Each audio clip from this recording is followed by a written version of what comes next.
Wisdom is just minutes away. Please enjoy. I think one thing that I like that helped me is you're crazy until you're successful, then you're a genius.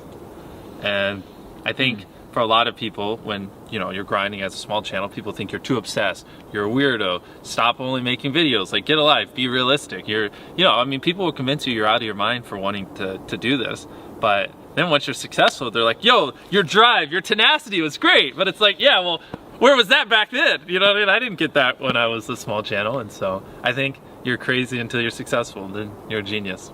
If you, especially if you have 0 videos on your channel, your first video is not going to get views, period. It's not. Your first 10 are not going to get views. I can very confidently say that. So stop sitting there and thinking for months and months on end and just get to work and start uploading. Because your first videos are going to suck. Like they are, it's going to take you a couple years to make them good. And it's just like a lot of time. The thing people undervalue the most is literally the first 10 seconds of the video. Like, yeah, I think I can quote it. I tied up an FBI agent and I have $100,000 in this bag.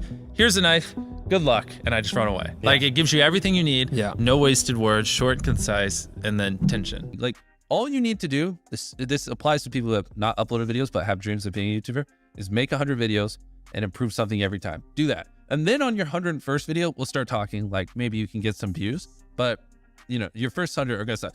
It's much easier to get 5 million views on one video than 50,000 views on 100 videos. There's infinite ways. That's the beauty of content creation online. There's literally infinite ways, from the coloring to the frame rate to the editing to the filming to the production to the jokes to the pacing, to every little thing can be improved, and they can never not be improved. There's literally no such thing as a perfect video. I mean, when you really boil it down to the people who are watching, just think about it. Like, what do you think YouTube wants? Like, to me, I think YouTube just wants people to click on a video and watch it, right? I mean, that's how they get their ad revenue. That's how they keep viewers happy and stuff like that. I mean, I'm sure comments, like stuff like that. But at the end of the day, they want you to click, watch a video, click, watch a video, and just do that as long as possible. So to me, what's important is click-through rate, getting people to click on your video, and then average view duration, average view percentage, or just relative retention, and having them watch it. If people are clicking your video more than they click other videos, and they're watching it longer than they watch other videos, as simplistic as that is,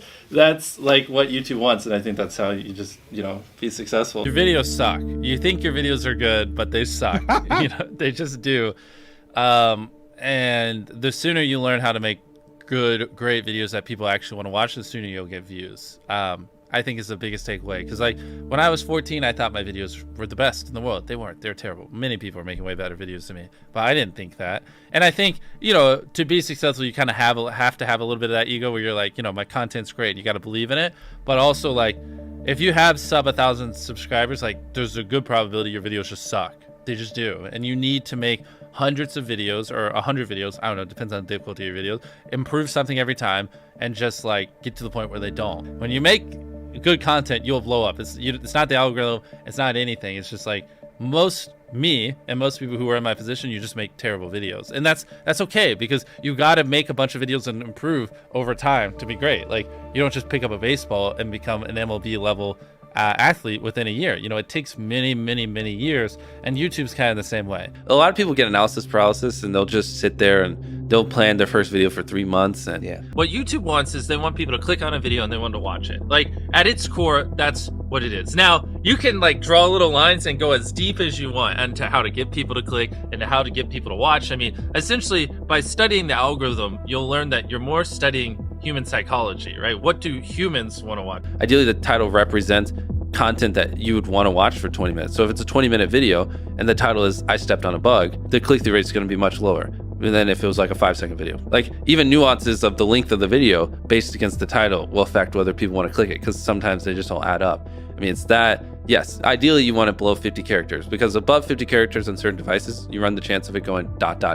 So like, I took a light pole and I saw how many dollar bills I could stack on top, and they would just go ... because it's too long and it can't finish it. And that's the worst thing, because then people don't even know what they're clicking on, and so it's going to do even worse. Short, simple, ideally, and just so freaking interesting they have to click, and it is a good segue into the content, and it represents the length of the content. Your title and thumbnail set expectations, and at the very beginning of the video, to minimize drop off, you want to assure them that those expectations are being met. When I upload a thumbnail, I usually think it's good and I don't change it most of the time. But what happens is like 3 years later, I look back and I'm like, oh, that's a horrible thumbnail. And so it's usually like every 2 years we just go back and update a lot of our older thumbnails just because they're terrible. Just with like the new knowledge we have and what we've learned. And funny enough, that actually usually does help quite a bit when we update the thumbnails on old videos.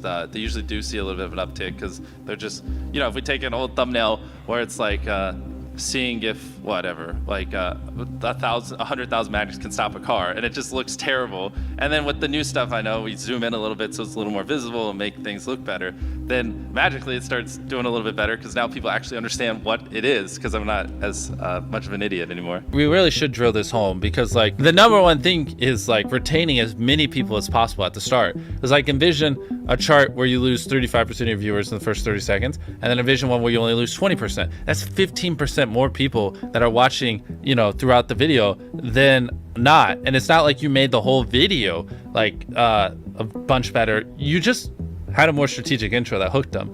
I'm struggling to put this into words and like to really impose how important that is, but like that 15% difference in viewership really does make the difference between hypothetically like 2 million views on a video and like 10 in my head. I would say just give them why they clicked, tell them why they should watch, and then just stick on topic. Like that right there isn't even super complex, but that would already put you in the upper echelon of YouTube. It's hard for a lot of people.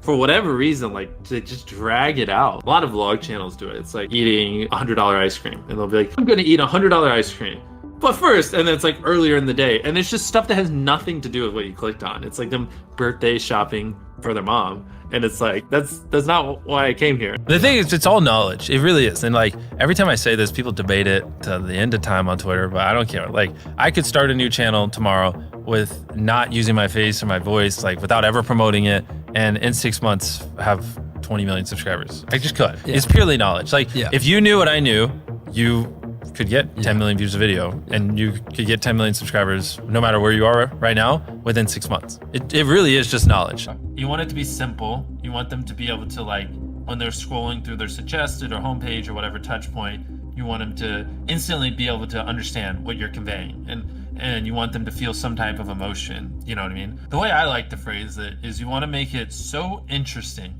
or spike their curiosity or whatever emotion so much that, like, if they don't click it, they'll wonder, you know, before they go to bed, like, what happened? You know what I mean? Like an example would be like, if you uploaded a video, I rode a skateboard with 1,000 other people on it, and like people are falling off the side or whatever. And I'm envisioning like a giant skateboard and people like hanging on the side of it.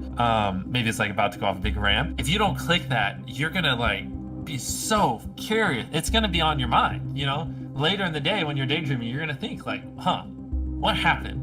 What happened to those 1,000 people on that skateboard? That's kind of the mindset I think you should have when making thumbnails. What's interesting is the longer people watch something, the more likely they are to keep watching. So you don't have to try as hard in the hypothetically back half of a video as you do in the front. Like even right now, we're so deep into this where a lot of people listening are probably just going to keep listening relatively close to the end unless we just have a really boring part of this conversation because they're just in it. They're immersed. And so a big, like, to really boil it down to a simple level, you just want to get people where they're immersed in the content and then just kind of hold them there. Thank you, viewer. Please subscribe to help the channel grow.